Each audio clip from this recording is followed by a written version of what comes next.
yin haka insha Allahu za ka rabu da ulcer matukar an bi ka'idan magani.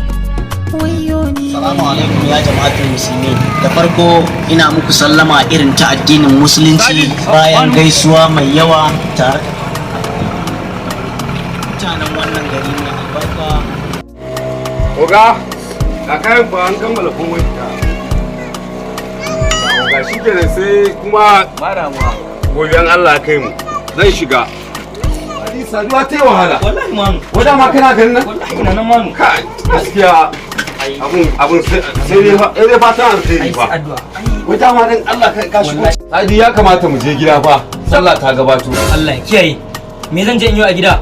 Tun bayan zaben nan fadace tashin hankali kullum yau kaza ni can an yi nan. Ina sallama wata a gida ba ni gaskiya ina nan. Yanzu ba za ka je ba kenan? Wallahi ba inda zan je wallahi. Fi sabilillahi. Yan siyasan nan ka san da ake rigimin siyasan nan.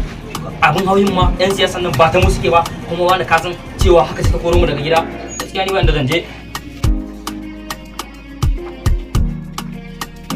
Kaga kuma maganar gaskiya ne. To sai dai kuma wani hanzari ba gudu ba. A labaran da suke zuwa mana a harkokin da kake tunani yanzu na wannan tashe-tashen hankali da aka yi ta fama na siyasa, ai wannan abin ya wuce.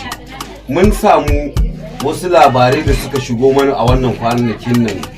Mai martaba Ali Abdullahi Zuga ya haɗa kan al'umma, ya wayar musu da kai, ya tabbatar musu siyasa ba komai bace, zaman lafiya shine komai a rayuwar al'umma.